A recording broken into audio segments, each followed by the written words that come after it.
All right, here we go, guys. Blitz World Series action coming at you here. Coming off a pretty funny one right there, Marsh versus Zed. That was a wacky game. I'm glad to be alive for that one, man. That was a good time. So Zed's not building out of his barracks right now, right? He's on 45K. He's got a barracks and a war factory. He's not building out of his barracks. He needs to be massing from his barracks right now. I don't know what he needs to be massing, to be perfectly honest. The flak tracks push in. What's that? The flag tracks are getting terrible unit control. Terrible unit control from Zed. The war factory goes to... So here we go. We got Mystic Marsh now running it against Artie. Marsh in red on the left. We got Artie, the Iron Man, in yellow out of the UK on the right. So should be a pretty good one here. So Artie and Marsh both coming off wins versus Zed. Zed on a pretty tough day. Zed wasn't playing terrible necessarily. Honestly, I just think Marsh and Artie are playing pretty well. So see if these guys can give us the show that we're looking for. We're hungry, boys. I got my matches, I got my gasoline, I want to burn that barn. Let's see if they can give it to us. So Marsh, again, super aggressive here. Marsh is a fun player, man. He's a showman. He's a showman. I think he's doing it for us as much as for him, but he's always aggressive. And some of the, Marsh, a lot of times we talk about a player being like a showman or a wild card, and they're doing kind of like wacky stuff, stuff that like maybe only works 20% of the time or something, right? But Marsh is actually interesting because he plays a bit unorthodox, but he's actually making some really interesting calculations. We've seen him today already a couple times just completely give up the oil derrick. Even in a position where he probably has enough tanks to try to go down and hold it, he's just like, screw it, I don't want it.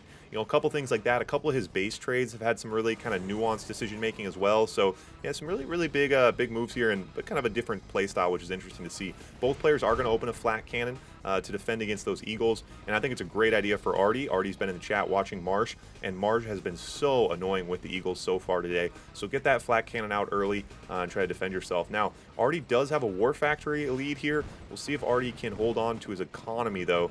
Flat cannon sentry guns can be a little bit tricky with the second early war factory. Yeah, but he looks okay. Looks okay. So Marsh a little bit more money in the bank, but is going to fall behind on rhinos. And it looks like Artie out with the fodder now as well. Marsh conscripts to the front lines. Possible battle bunker coming here.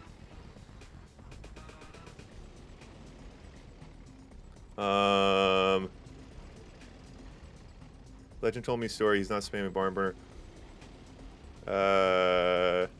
Wait, Legend's not spamming barn burner emojis? What do you mean Legend's not spamming barn burner emojis? Rhino's now pushing in. That bunker getting a little bit of work done. And so Marsh goes right up this hill, and that's the hill. This hill is such a scary position. The Rhinos get all lined up, but Artie's slow to jump on it there. And now Artie needs to make Marsh pay a big price here and look for a counter punch. Artie does... Man, loses the MCV like that, and Artie just really caught with his pants down in that position, guys. We call this the ledge of death right here, but here comes the counter punch. Now, Marsh was a little bit prepped for it. You see the drones out. This is a lot of uncontested rhinos. What do you guys think? I don't think it's going to work. And we have seen this ledge be the detriment of so many players on this map. If you get caught coming through here, all of your rhinos get strung up. It's not, it's not an issue on them. Well, it's just pathing. It's just, in this case, the way the cells line up, your units, if you send them up here, they're going to come in a straight line. It's basically, I call it the assembly line of death. Now Marsh down to a war factory and a barracks. If anyone can do it, it's him, but certainly looking right now at the map, you're not going to be thinking this one's in Mystic Marsh's favor, and a bit unfortunate. Yeah, I think that he was hoping he could get that MCV and at least click down some of Artie's tanks, but Artie, as soon as he lost that MCV, Artie was off to the races with a lot of uncontested rhinos just doing work. Artie now just going to keep the pressure on. He saw what Mystic Marsh did when you gave him too much time versus Zed, so he's, Artie going to push right in here, no time messing around. Artie puts the first one on the board. I thought you said Legend's not spamming barn burner emojis anymore. I'm like, why am I streaming if Legend's not going to spam barn burner emojis? All right, Legend's away from his computer, so we will forgive him for not spamming the barn burner emojis. I was wondering what was off today. Sometimes you just feel a little bit off, and that's what it was. Legend's not in here hyping us up. Hard to do it without Legend. So, Allied versus Allied now, and yeah, Marsh definitely shaking awake in that first one. That was such an interesting position because Artie was ultimately caught out of position, and Marsh, yeah, just like that, it's just a very tricky position there, and we've seen it happen all month long. All right, so here we go. GI's pretty heavy kind of GI opening from Marsh, and we've talked about, like I said, Marsh, he mixes and matches, right? So far today, Marsh has been doing a lighter GI open than that, and so that time he went a little bit heavier, But, ooh, does get pretty good defense there. Able to run over quite a few, but the aggression is still coming here. Rocky's in now as well. And this is a tricky position because Artie really can't afford to switch over to an IFV. No, as I say that, he brings out the IVs, holds the position, holds the position, holds the position. Ooh, holds the position very nicely. Already looking for the, oh. Marsh quits out. Marsh getting a little wacky here. All right, so Marsh down. So Lloyd calling the 3-0 for Marsh. We shall see, we shall see. 2 on the board for Artie. This is match point if Artie can take it home. 3-0 Marsh.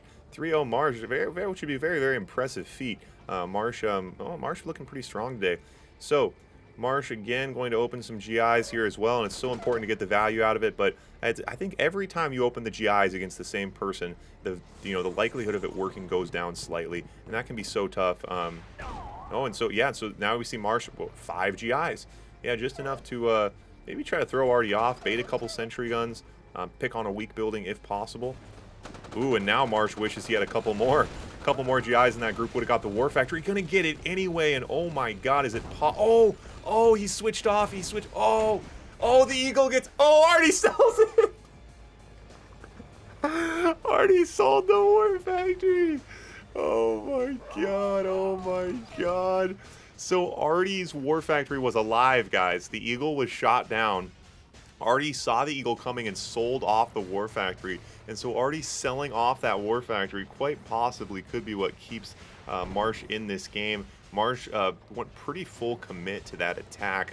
And now Marsh gearing up a second punch. And look at this aggression, Allied versus Soviet. You love to see it. That's why you call him Mystic Marsh. Pushing in now, going to try to gun down those rhinos. Needs to stay away from the conscripts. Has some fodder in this group as well. Now diving on the MCV. Can't afford to do that. Sentry gun and a couple of rhinos will thwart this attack as we see happen in real time. Marsh going to try to get a couple of these grizzlies home, I think. Now 3 grizzlies reinforcing for Marsh here. Artie over. Artie does miss with his eagle. That's always nice.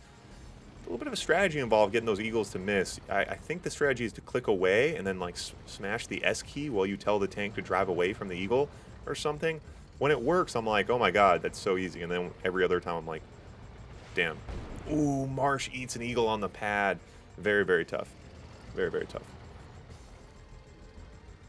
All right, comeback incoming. Yeah, we shall see, Quigley.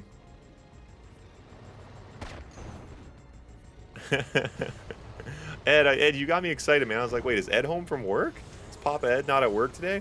Ed, you got to start playing hooky more, man. How many sick days do you have every month? Every month. What kind of job you had, dude? You should have like 5 sick days a month. Alright, Sniper's now up on the hill to clean out this fodder. Marsh is going to need that fodder cleaned out quick. Sniper's a little bit late. The Snipers could have really helped there. Would have got more value out of that Prism Tower. But Marsh going to hold this position nonetheless. Radically holds that position. I underestimated that amount of Grizzlies that he had. And I don't say that very often. It's difficult to underestimate Grizzlies because they are totally useless. Alright, so now Artie on 3 War Factories. Yeah, you got to think Marsh with a little bit of momentum here. There's definitely some frustration that comes when you feel like you should be winning a game, when you make mistakes, right? Or you feel like a game should have already been won.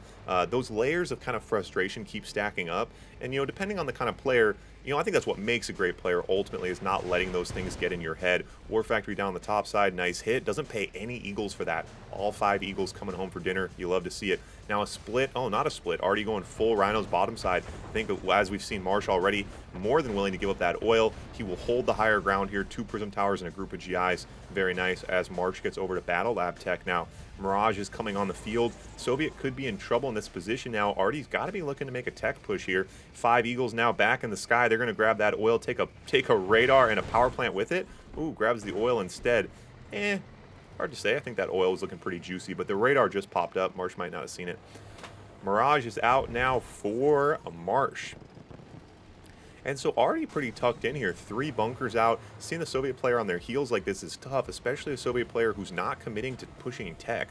So in this position, without an Iron Curtain, this position goes from bad to worse for the Soviet player, and Artie just not quite using those flak tracks quickly enough. Way too many Eagles getting home. We've talked about it before. The Eagles are going to get in. They're probably going to get some value. It's important you don't let them get home. It's important you make that allied player rebuild those Eagles. And Marsh has gotten so much value out of his Eagles and has not had to rebuild them. And that's what's allowed these Eagles to keep getting hits over and over and over. They grab an oil, and that time pays the price. Doesn't get the oil. 5 Eagles go down. So finally, Artie able to catch those Eagles out of position. Artie now dead-ass broke as he switched over to Battle Lab Tech, sells off the power plants, but still going to be broke. He's going to pump. He's going to go double Kirov here. And the Desolator's just getting mowed down. Marsh with so many snipers in this group, and this is a scary thing. Snipers and mirages like this from the allied players, very, very tough. And with no Iron Curtain to back the Rhinos, tough position. Kirovs don't get any value in this position. So Artie's going to gear up a Deso Bomb here. He's got 5 Desolators now in that flak track. We've seen how the pros do it, right? So when there's a bajillion snipers, you can't just send the Deso Bomb in. You have to, yeah, tough position for Artie. Yeah, and the Deso Bomb, you basically have to Deso Bomb your own army. You have to send the Deso Bomb right with your Rhinos, right into the gut of the opponent, and then you have to try to Deso Bomb right in the middle of it. I'm not sure about that move from Artie. I think Artie's just so far down on chips that he went for something a little bit wacky and unexpected. That was, this bottleneck is very, very scary to attack through in almost any case, but he would have needed the Deso Bomb on the front line there. Artie catches it on the backside again, but these Prism Towers just doing work. Coming uphill like that is just so nasty. These Prism Towers are getting those shots in early, and Marsh, this is just full catastrophe mode for the allied player. Just nothing left to do. A bajillion Desolators still getting melted. The snipers doing work.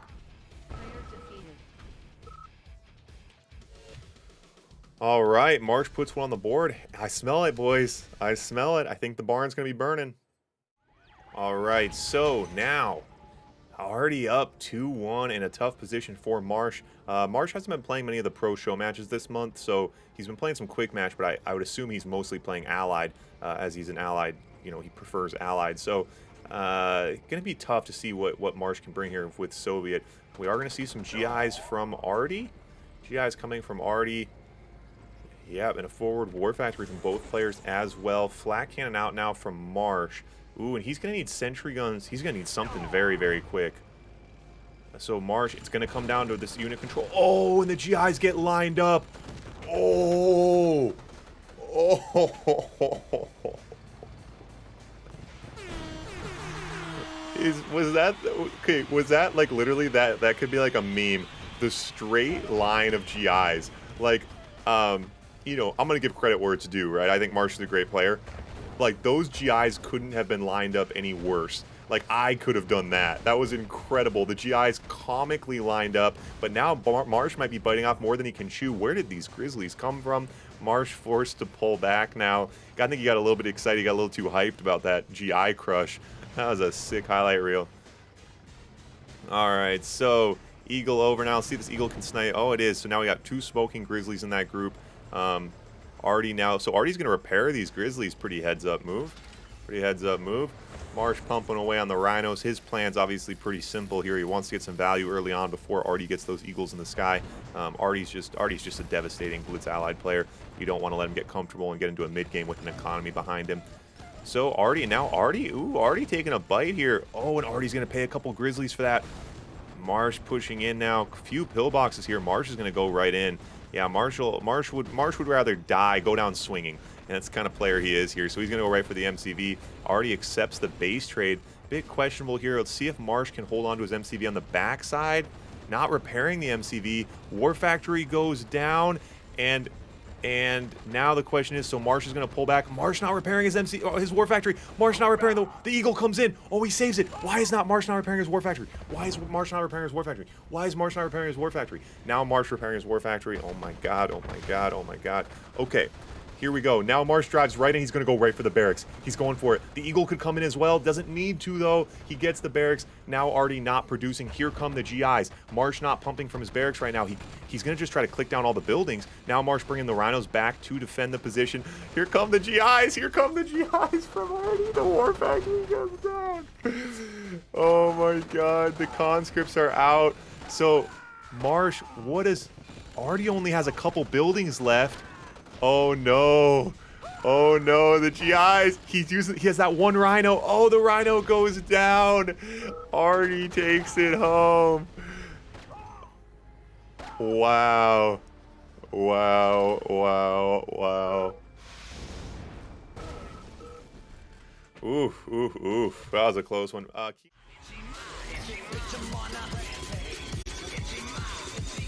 On a rampage,